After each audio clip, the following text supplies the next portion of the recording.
오늘 저희 가운데 함께 나눌 말씀은 마태복음 21장 1절에서 17절 말씀입니다.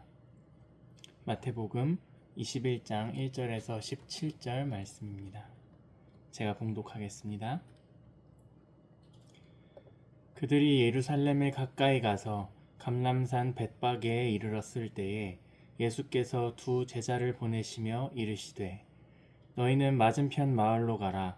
그리하면 곧 매인 나귀와 나귀 새끼가 함께 있는 것을 보리니 풀어 내게로 끌고 오라. 만일 누가 무슨 말을 하거든 주가 쓰시겠다 하라. 그리하면 즉시 보내리라 하시니 이는 선지자를 통하여 하신 말씀을 이루려 하심이라. 일러스되 시온 딸에게 이르기를 내 왕이 내게 임하나니 그는 겸손하여 나귀 곧 멍에 매는 짐승의 새끼를 탔도다 하라 하였느니라. 제자들이 가서 예수께서 명하신 대로 하여 나귀와 나귀 새끼를 끌고 와서 자기들의 겉옷을 그 위에 얹음에 예수께서 그 위에 타시니 무리의 대다수는 그들의 겉옷을 길에 펴고 다른 이들은 나뭇가지를 베어 길에 펴고 앞에서 가고 뒤에서 따르는 무리가 소리 높여 이르되 호산나 다윗의 자손이여 찬송하리로다 주의 이름으로 오시는 이여 가장 높은 곳에서 호산나 하더라. 예수께서 예루살렘에 들어가시니 온 성이 소동하여 이르되 이는 누구냐 하거늘 무리가 이르되 갈릴리 나사렛에서 나온 선지자 예수라 하니라. 예수께서 성전에 들어가사 성전 안에서 매매하는 모든 사람들을 내쫓으시며 돈 바꾸는 사람들의 상과 비둘기 파는 사람들의 의자를 둘러 엎으시고 그들에게 이르시되 기록된 바 내 집은 기도하는 집이라 일컬음을 받으리라 하였거늘 너희는 강도의 소굴을 만드는도다 하시니라. 맹인과 저는 자들이 성전에서 예수께 나아오매 고쳐주시니 대제사장들과 서기관들이 예수께서 하시는 이상한 일과 또 성전에서 소리질러 호산나 다윗의 자손이여 하는 어린이들을 보고 노하여 예수께 말하되 그들이 하는 말을 듣느냐? 예수께서 이르시되 그렇다.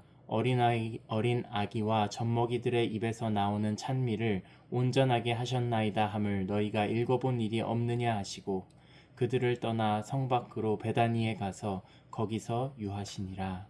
아멘. 저는 사람들이 너무 많아서 북적거리는 걸 싫어하는 편입니다. 그런데 홍대 입구나 명동 같은 데 좀 나가보면 어쩌다 보면 한 번씩은 꼭 이렇게 사람들이 우르르 모여있는 걸 보게 됩니다. 그리고 가보면 카메라가 촬영하고 있기도 하고 연예인들이 나와서 맛있는 걸 먹거나 아니면 뭔가를 설명하고 있는 모습들을 보고는 합니다. 저야 그런 거 안 좋아해서 그냥 지나가긴 하지만 이렇게 당시 이스라엘 사회였다면 되게 진귀한 구경거리였을 것 같아요. 오늘 말씀이 마치 이런 상황이라고 생각해 볼 수 있습니다.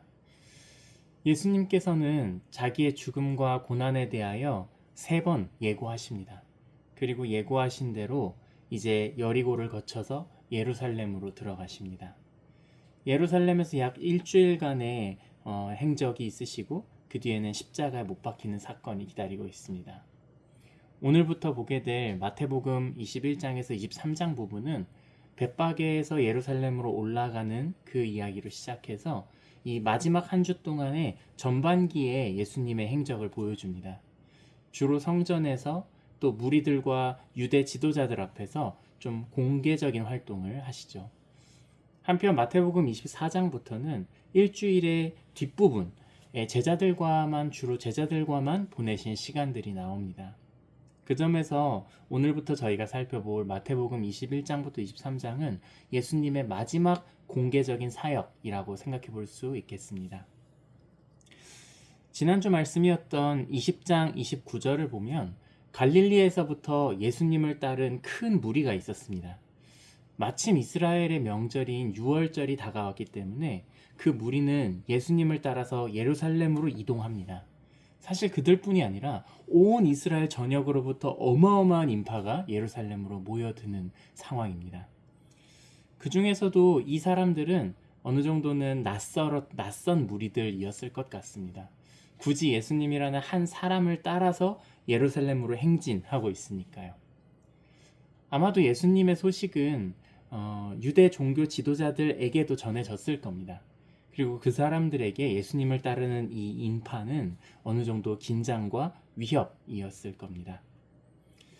예수님은 어릴 때 부모님을 따라서 예루살렘에 한번 다녀온 뒤로는 한 번도 예루살렘에 간 적 없기 때문에 오늘 이 행진은 더더욱 그 종교 지도자들에게도 또 사람들에게도 낯선 사건이었을 겁니다. 종교 지도자들에게 있어서 예수님은 어떤 존재였을까요? 되게 반체제적 인물, 뭔가 항상 기득권을 뒤집어 엎는 인물, 그런 사람을 따르는 커다란 무리가 있었다면 저 같았으면 저 사람들이 언제든지 폭도로 돌변할 수 있을 거라는 그런 위협감을 느꼈을 것 같아요. 이런 긴장 속에서 우리 그리스도인들은 이 본문을 어떻게 볼 수 있을까요? 참된 하나님의 아들이신 예수 그리스도께서 드디어 그의 합당하고도 마땅한 도성 예루살렘에 오신 것입니다.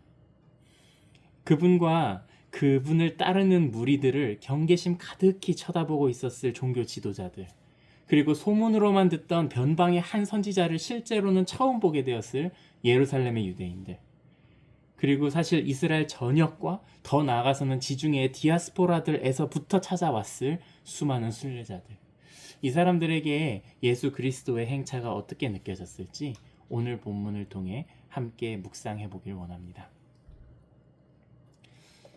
1절에서 9절은 예수님의 전지성과 함께 구약의 메시아 예언이 성취되는 모습들을 보여줍니다.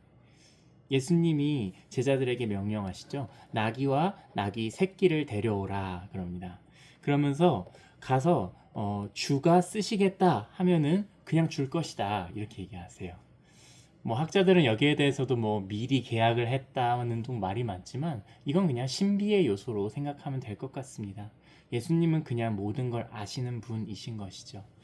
하지만 그 목적은 분명합니다. 바로 구약 예언을 성취하기 위해서입니다. 스가랴서 9장 9절을 보면 오늘 말씀의 5절에 나오는 그 원형이 있습니다. 보라, 내 왕이 내게 임하시나니 그는 공의로우시며 구원을 베푸시며 겸손하여서 나귀를 타시나니 나귀의 작은 것 곧 나귀 새끼니라. 이 성취로서 어미 나귀와 새끼 나귀를 모두 데려오라고 말씀하신 것이죠. 하지만 아마도 타실 때는 새끼 나귀를 타셨을 것으로 생각이 됩니다. 특별히 아직 아무도 등에 태워보지 않은 흠도 없고 점도 없는 흠없는 나귀인 것이죠. 그 새끼 나귀를 타신 왕 예수 그리스도를 한번 상상해 보세요. 참 모양새가 안 나왔을 것 같습니다. 보통 우리가 생각하기에 위대한 왕은 주로 아주 거대한 하얀 말, 백마를 타고 오셔야 마땅하지 않겠습니까? 그래서 뭇 사람들이 올려다보고 높여봐야만 하는 위치를 우린 상상합니다. 하지만 예루살렘으로 입성하시는 예루살렘의 진정한 왕이신 예수 그리스도의 모습은 오히려 반대였습니다. 새끼 나귀, 어미 나귀도 아닌 새끼 나귀를 타서 안 그래도 작은 나귀에 더 작은 새끼를 타셨으니까 사실 거의 발이 땅에 끌리듯이 들어오셨지 않았나 싶습니다. 그런 예수님의 행진 앞에 그를 따라온 여리고서 갈릴리서부터 따라온 그 사람들은 나무를 베어서 나뭇가지로 행진로를 만들고 호산나 우리를 구원하소서 이렇게 외칩니다. 메시아의 오심을 선포하고 또 찬미하는 모습이죠.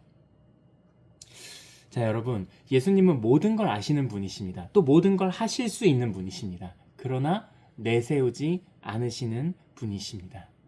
초라한 왕의 개선 행진은 절대로 정치적이거나 물리적인 의미로서의 승리가 아니었습니다. 왕이 성도로 들어오는 행진은 오직 겸손함으로 가득 차 있었죠. 하지만 여러분, 과연 우리가 예수님을 따를 준비가 되어 있는 사람들일까요? 그 길이 정말 눈에 띄는 승리이고 정치적이고 물리적인 성공이고 세상이 말하는 그런 방식이 아니라 오히려 십자가로 향하는 길임을 알고도 우리가 그 길을 갈 수 있을까요? 오늘 말씀은 분명히 커다란 무리가 예수님을 따르고 있습니다. 하지만 예수님께서 재판받으실 때 비난받고 채찍질 당하시는 그때에 지금 예수님을 환호하고 예수님을 위해서 행진로를 깔고 호산나 호산나 찬양하던 이들은 어디 갔을까요? 어느 한 명도, 심지어는 수제자였던 베드로조차도 예수님의 편이 되어주지 못합니다. 차마 그 십자가의 길을 따라가지 못합니다. 저 역시도 예수님을 이런 마음으로 믿고 있는 건 아닐까 돌아보게 됩니다.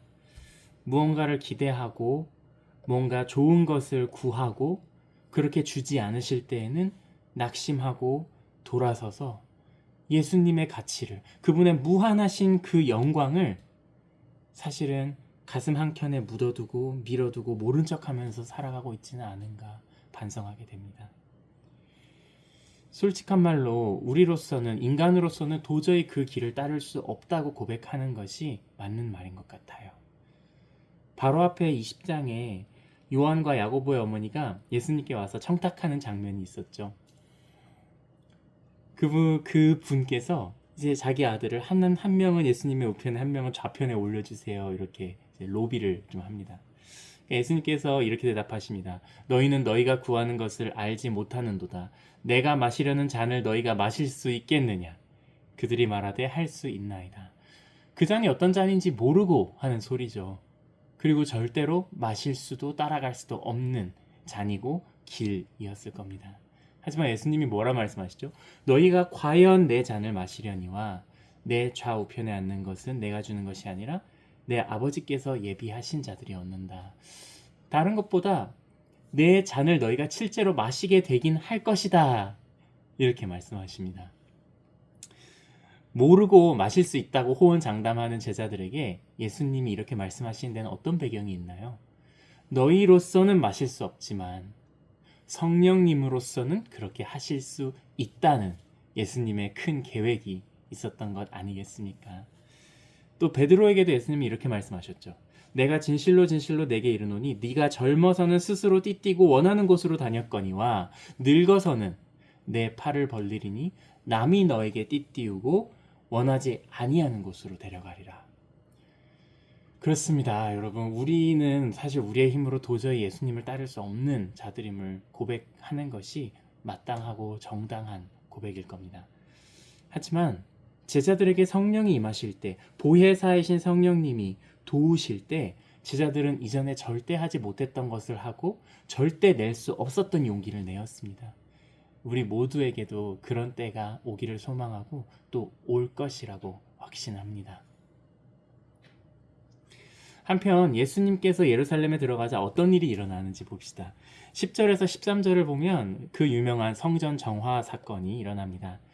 10절을 보니까 예루살렘에 예수님께서 들어가실 때 온 성이 소동하여 이르되 이는 누구냐? 뭐야? 누구야? 사람들이 몰려드니까 딱 그 홍대에서 연예인을 본 것처럼 인파에 묻힌 누구야? 이렇게 되는 겁니다. 누구길래 저렇게 많이 몰려있어? 그런데 무리가 이르되 저분이 갈릴리 나사렛에서 오신 선지자 예수님이야. 사실 이 말은 약간은 모순되고 또 약간은 양극단의 반응을 일으켰을 만한 말입니다. 여러분 나다나엘이 빌립에게 메시아에 대한 소문을 들었을 때 나다나엘이 어떻게 반응했는지 기억하십니까? 나사렛에서 무슨 선한 것이 나겠느냐 그럽니다. 나다나엘은 갈릴리 나사렛에서 한 5, 6km 떨어진 가나 출신 사람입니다. 그러니까 옆 동네인 것이죠. 그 동네 이웃 주민에게조차 아유 저기서 뭔가 나겠냐 이런 취급을 받는 나사렛. 그렇다면 나사렛 출신의 선지자 예수님이라고 하는 그 말이 이 수도인 이스라엘에서 가장 핵심적인 도시인 예루살렘의 주민들에게 어떻게 들릴까요? 아유 이분은 저기 저 강원도 오대산 끝자락 연곡에서 오신 메시아쇼 약간 이런 느낌 아니겠습니까? 자 그런데 이분이 그 시골 출신 깡촌에서 오신 촌놈 선지자 이분이 성전에 들어가시더니 뒤집어 엎기 시작합니다. 낯설겠죠. 당시 성전에는 돈 바꾸는 사람도 있고 비둘기 파는 사람도 있고 여러 장사하는 사람들이 있었습니다. 근데 여러분 오해하시면 안 되는 게 이게 막 나쁜 게 아닙니다. 나쁜 게 아니라 율법상으로 성전에 드리는 예물에는 다양한 조건들이 붙어 있었습니다. 하나님께 드리는 것이기 때문에 훨씬 더 세속적인 것과 구별되는 기준이 필요했던 것이죠. 돈도 성전 세겔, 일반 세겔이 아니라 성전 세겔이라 불리는 전용 돈이 있었고요.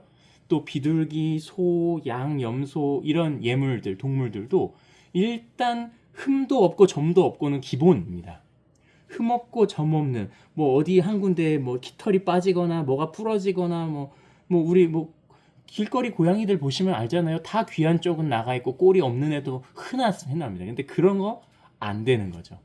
심지어 더 많은 조건들이 있죠. 멍에를 맨 적이 없는, 아니면 뭐 심하게 뭐 얼룩도 없는, 이런 조건들까지 붙으면 사실상 일반 사람들로서는 장만하는 게 거의 불가능에 가깝다고 봐야 됩니다. 그런데 지금 무슨 행사를 앞두고 있습니까? 이스라엘의 가장 큰 명절, 이스라엘에서 주요 명절이 세 가지인데 그 중에서도 제일 큰 명절, 바로 이스라엘의 독립기념일, 6월절이 지금 앞에 있습니다. 6월절을 앞두고 온 이스라엘에서 수없이 많은 인파가 몰려들고 있는데 어떻게 소나 양이나 비둘기를 산채로 데리고 오겠냔 말이에요. 안 되겠죠. 그러다 보니까 이런 환전상 돈 바꿔주고 또 여기 점도 없고 흠도 없이 키운 온전한 예물로 드릴 수 있는 비둘기가 여기 있습니다. 이런 이제 장사꾼들이 생겨난 겁니다. 시작한 의도가 얼마나 좋아요. 그렇게 먼 길에서 순례자들의 행진, 그 순례자들이 와서 그래도 어떻게 1년에 한 번이라도 하나님 앞에 예물을 드리고 싶은데 도저히 그 조건에 맞는 예물을 구할 수 없으니까 이런 일이 환전상과 매매상들이 생긴 겁니다. 거기까진 좋아요. 그런데 시간이 갈수록, 당연한 얘기지만 시간이 갈수록 좋은 의도는 변질되고 맙니다. 환전상들은 수수료를 잔뜩 떼먹어서 그것으로 부를 축적하고요. 이 예물, 동물 매매상들은 이 재물 되기 위한 조건이 맞는다고 광고를 하지만, 우리식으로는 어떤 거예요? 예, 여기 1등급 비둘기, 자연 방목한 1등급 한우는 아니겠죠? 이러면서 이제 광고를 했는데 사실은 아니었던 거죠. 그 키우는 과정이 하나님과는 하나님을 아무렇게도 생각하지 않는 방식으로 대충 구해온 것들을 제사 드리러 온 사람들에게 팔아넘기고 있었던 겁니다. 그러니 예수님은 뒤집어 엎으실 수밖에요. 그야말로 강도의 소굴이 되어 있었던 겁니다. 저는 이 모습을 보면서 우리의 삶과 우리의 교회 공동체는 어떤가 생각하게 됩니다. 항상 시작은 좋은 의도로 시작합니다. 하지만 좋은 의도로 시작한 일들이 커지고 돈이 더 예산이 많아지고 사람이 많아지고 또 수혜자들이 많아지면서 어쩔 수 없이 우리는 시스템을 형성합니다. 더 체계적으로. 정말 애매한 상황에서 누구든지 헷갈리지 않고 동의할 수 있도록 규칙을 하나하나 만들어가죠. 근데 그렇게 만들어가는 규칙들은 관습이 되고 전통이 되고 습관이 되고 다른 말로 하면 굳어져서 완고함이 되어갑니다. 안식일 제도를 예수님이 뭐라 그러셨습니까? 사람이 안식일을 위해 있는 것이 아니고 안식일이 사람을 위해서 있다. 하지만 이스라엘의 모습이 어땠죠? 안식일이라는 율법과 관습이 굳어지고 굳어질 대로 굳어져서 사람의 목숨보다도 우선되기까지 이르릅니다. 어쩌면 이런 왜곡과 완고의 짐은 인간으로서는 피할 수 없는 무언가일지도 모르겠습니다. 그럼에도 저는 오늘 말씀에서 동시에 소망을 발견합니다. 다음 단락을 한번 볼까요? 예수님께서는 늘상 해 오시던 대로 맹인과 저는 자들이 나오니까 고쳐주십니다. 이들 역시 사실 장애인들이란 소리는 몸에 흠이 있다는 거죠. 이들은 성전 안으로 들어갈 수조차 없는 사람들이었습니다. 그래서 성전에 단계별로 여러 공간이 있는데 가장 바깥쪽 공간인 일명 이방인들이 겨우 들어올 수 있는, 사실 이방인들과 같은 취급을 받았던 거죠. 그곳에서 자비를 기다리는 처지였습니다. 그런데 그분을 예수님이 치료하십니다. 그런데 그리고 동시에 그런 예수님에게 예수님을 따르던 사람들이 있고 또 거기에 동화된 어린아이들이 호산나 다윗의 자손이여 이렇게 사실은 뭔 말인지도 모르고 일단 어른들이 외치니까 신나서 마치 연예인 구경 온 것 마냥 외치고 있는 장면입니다. 근데 대제사장들과 서기관들이 예수님께서 하시는 이상한 일, 요 이상한 일은 참고로 놀라운 일이라는 뜻입니다. Wonderful things 이렇게 돼 있어요.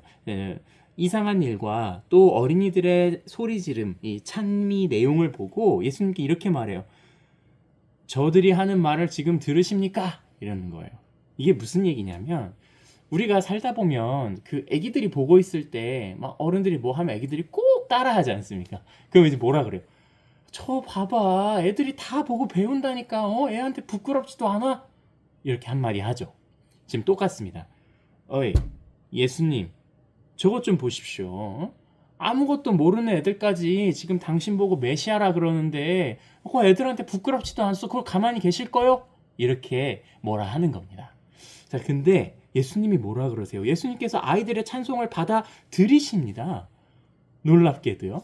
하나님의 집에서 무슨 내용인지도 모르면서 예수님을 그냥 순진하게 뭔가 소리 지르고 있는 이 아이들의 소리가 사실 엉뚱한 기대, 또 개인적이고 민족적이고 역사적인 선입관으로 가득 찬 어른들의 시선보다 사실 훨씬 좋으셨던 것이죠.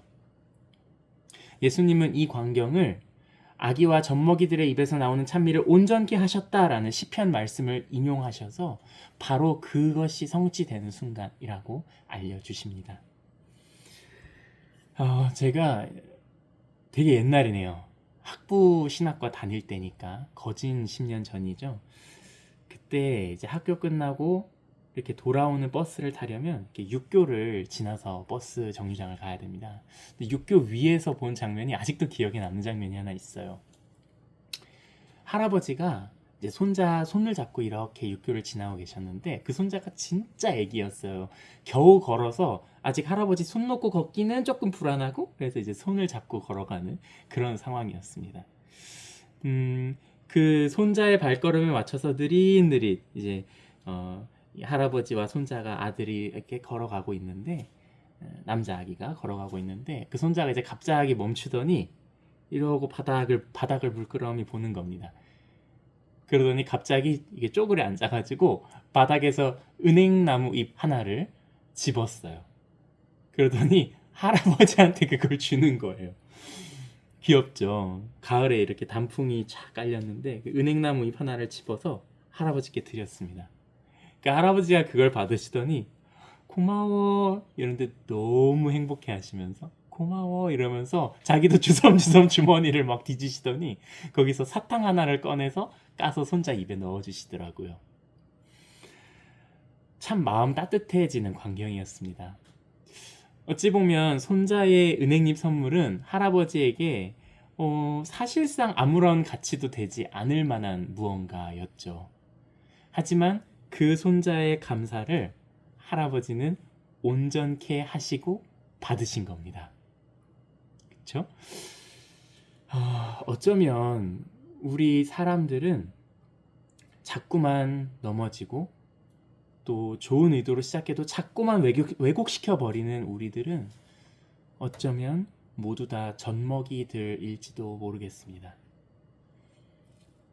공부를 많이 했던지 적게 했던지 상관없이 어떤 누가 되었든 간에 하나님을 온전히 알기에는 너무도 어리고 어리석을지도 모르겠습니다.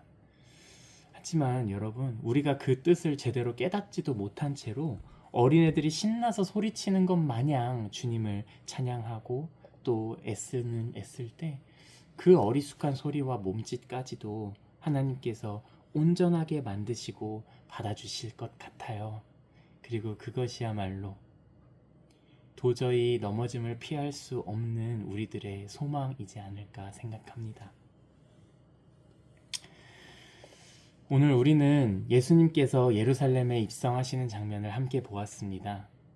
마땅히 예루살렘의 통치권을 주장하셔도 되었을 하나님의 아들 예수님께서는 도리어 가장 겸손한 모습으로 그곳에 입성하셨고 또 이후의 이야기를 우리가 알듯이 왕궁의 가장 높은 자리, 무력으로 남들을 깨부수고 억누르는 그런 자리가 아니라 가장 비참하고 가장 낮은 자리, 십자가에 못 박혀 죽는 것으로 그분의 즉위식을 완성하십니다. 저는 예수님께서 예루살렘을 들어가실 때 일어나는 이 몇 가지 사건들이 마치 우리 마음속에 그분이 들어오실 때 일어나는 일들과도 닮아 있는 것 같다는 생각을 해봤습니다. 만물의 창조주이고 주인이신 그분께서 마땅히 다스리실 성도에 입장하시는데 우리는 그것을 낯설어하고 불편해합니다. 우리의 온 마음이 예루살렘처럼 소동하곤 합니다. 이런 질문을 드리고 싶어요. 또 저 스스로에게도 하게 되는 그 질문은, 과연 우리는 예수님께서 들어오셔서 마땅히 다스리실 성전으로 준비된 사람들일까요? 또 내 안에서 시작은 좋은 의도였더라도 어느새 왜곡되어서 우리가 사익만 추구하고 있지는 않은가요? 나아가서 내가 속한 사회 안에서 그리스도인으로서 사회와 공동체를 부욕해 하기보다 내 이득만 우선하는 사람으로 살아가고 있지는 않은가요? 오늘 말씀에 스스로를 비추어 보건대 저는 이렇게 고백할 수밖에 없는 것 같습니다. 예수 그리스도께 호산나 환호하다가도 십자가의 길 앞에서는 머뭇거리면서 물러나는 그 사람들이 바로 저이라고요. 좋은 의도로 시작한 일도 사리사욕으로 왜곡시키는 그 장사치들이 바로 저라고요. 또 더러워진 그 성전을 뒤집어 엎으시는 주님을 이렇게 팔짱 끼고 멀리서 노려보고 있는 그 사람들도 바로 제 안에 있는 것 같습니다. 하지만 따라갈 수 없는 그 길을 따라가게 하시는 분도 예수님이시고, 왜곡되고 더러워진 성전을 정결케 하시는 분도 예수님이시고, 멋모르면서 외치고 있는 아이들의 찬미를 온전케 하시는 그분도 예수님이십니다.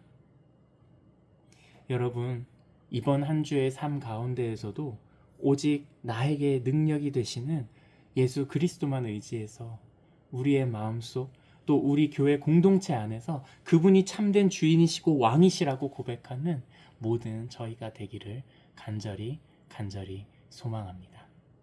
함께 기도하겠습니다. 하나님 아버지, 오늘 저희에게 참된 왕이신 예수 그리스도께서 예루살렘으로 입성하시는 그 모습을, 그 말씀을 들려주시고 보여주심에 감사합니다.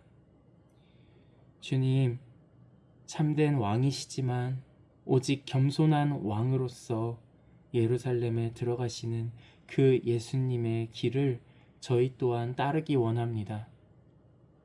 저희로서는 사실 도저히 따를 수 없고, 인간으로서는 단지 좋은 의도로 시작하여도 더러운 성전으로 왜곡시켜 버릴 수밖에 없는 저희들이지만, 주님, 참으로 성령 하나님 우리 마음 가운데 가득히 부어주셔서 또 날마다 이 마음을 새롭게 하여 주셔서 우리로 하여금 예수님의 잔을 마시고 예수님의 십자가를 함께 지고 그 길을 따르며 주님, 우리의 부족한 찬미를 온전케 하사 받아 주시옵소서.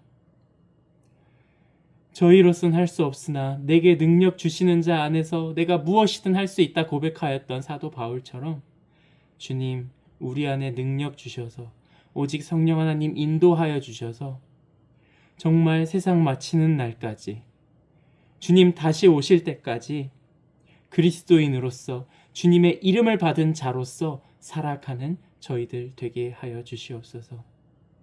우리의 모든 순간들과 걸음걸음들마다 주님, 우리를 통하여 주의 이름이 세상 가운데 알려지고 세상이 주님을 보는 역사가 있게 하옵소서. 오직 주님 한 분께만 영광 올려드리기를 원하오며 우리 주 예수 그리스도의 이름으로 기도합니다. 아멘.